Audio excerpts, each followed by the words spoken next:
Hi everyone, welcome back to my channel. Today we're going to talk about some vocal editing mistake that almost cost me the entire mix. Let's jump right in.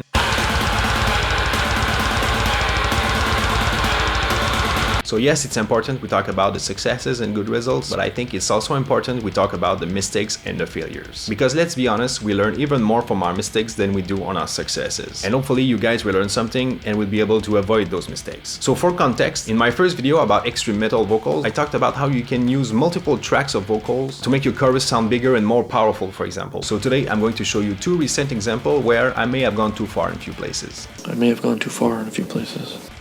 Alright, so first example is a song called Anedonia from my band Metapsychose.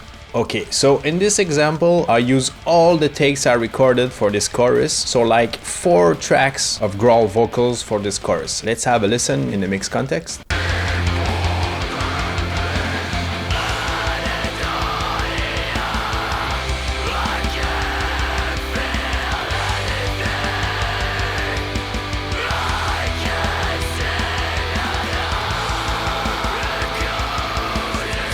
So now let's listen with only the vocals.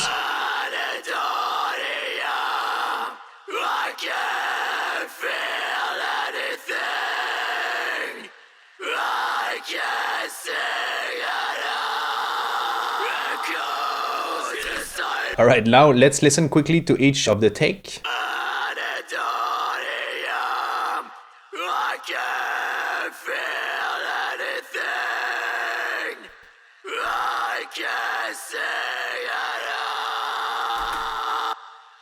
You can see here, you can hear like my vocals cracked a little. Let's hear another one.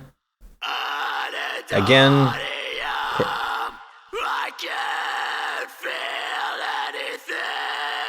Again here.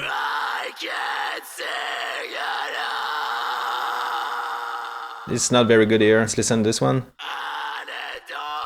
Ew.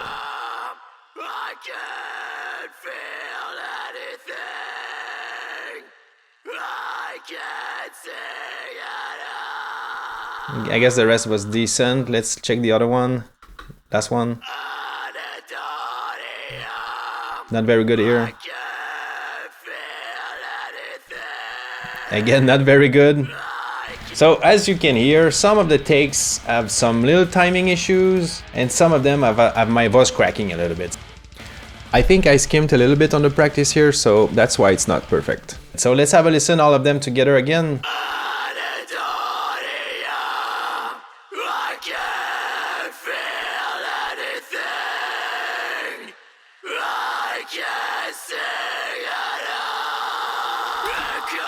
So yes, stacking 4 tracks like this is a good trick because in the end it hides those little issues that I had on the recording and it still sounds big and powerful. But by taking all of the takes like this, it means all those errors are also in the mix, meaning that there was no comping. I was not able to craft the perfect take with each of the track to like have the perfect take without any issues. And the problem is that it's really hard to make them sound good because they're all over the place. So the harshness of the vocals give me some hard time in the mix, especially with the EQs. I had to try different stuff. So this is basically the EQ on each that I have on each track, and all of them are sent to the vocal chorus bus. Let's have a look. I use the vocal chain plugin from Cubase here, some dynamic EQ here, of course some cuts, some other EQing here. I use the multi-bank compressor here to try different stuff. It was really hard. There is a limit on how you can polish a turd. Also, I'm not really happy with the vocal chain I have here. As you might have seen in my first video, this is not the vocal chain I used in this video. This is not the vocal chain I'm using anymore, and that definitely didn't help. I also tried a lot of different panning situations. So in this example here, the first 2 takes here are pan left 10 and right 10, and these 2 left 40 and right 40. But during the mix, I tried a lot of different things. Maybe these 2 tracks closer to the center, these 2 tracks farther to the left and farther to the right. Tried a lot of different stuff, and I think this is the best one that I found, but still I lost a lot of time doing that. Alright, so let's listen again, the whole thing with the mix.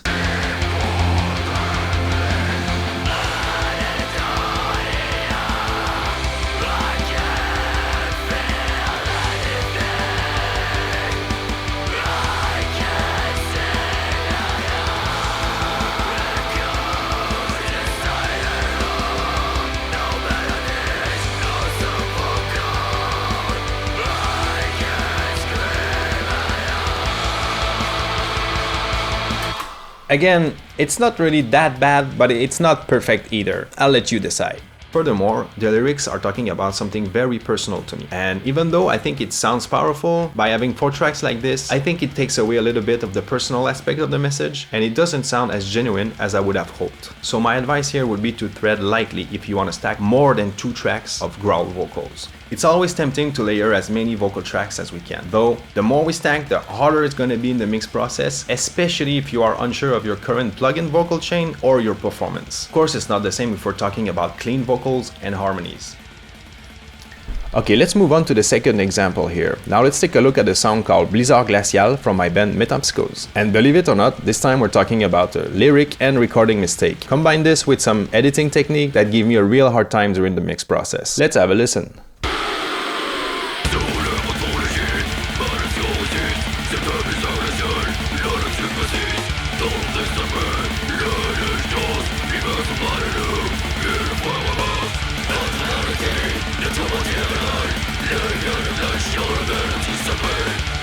So when I first sent it to my bandmates, they told me that they are hearing a weird high frequency coming when the chorus is starting, so around this part here. So to fix this, my first instinct was to go check the keyboards, and I focused on these 2 tracks here because this is exactly where the chorus is starting. I made some adjustments and I sent them back to them, and they told me that now the frequency is even worse. So that wasn't the keyboard. Now I was a little bit confused because I was totally unsure what this high frequency was. So Kevin, my bandmate who wrote the drums, went and double checked the MIDI part to see if there was a cymbal. Maybe there was a crash, a splash, or something that was out of place in the drums. So let's see.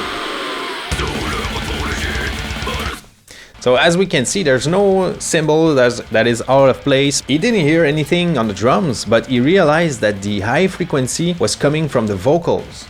And he was right, this weird high frequency was coming from an S sound that I made on the first word of the chorus. Let's have a listen.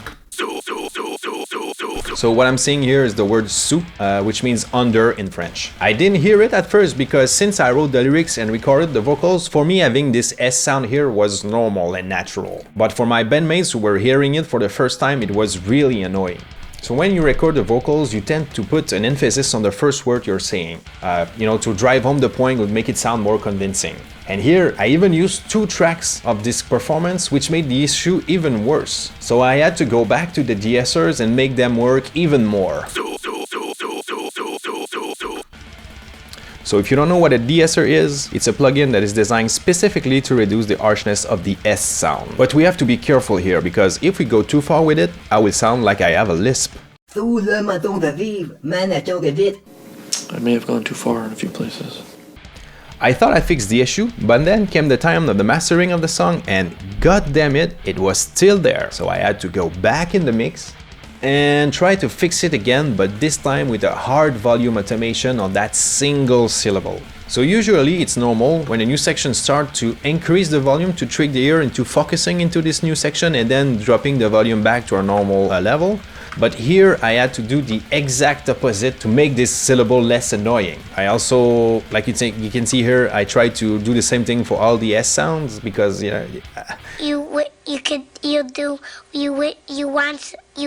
I'm guessing my mic technique and placement on this particular performance made all the S sound worst. So my advice here would be, if you want to double track your vocals, be careful with the S sound. At least try not to start your sentences with an S, because during the recording you will be tempted to put an emphasis on this first word, and it's gonna give you a real hard time in the mix. Alright, that's it for me today. I hope you guys learned something from my mistake. If you did, please let me know in the comments. Thanks for watching, and see you guys in the next video. Bye bye!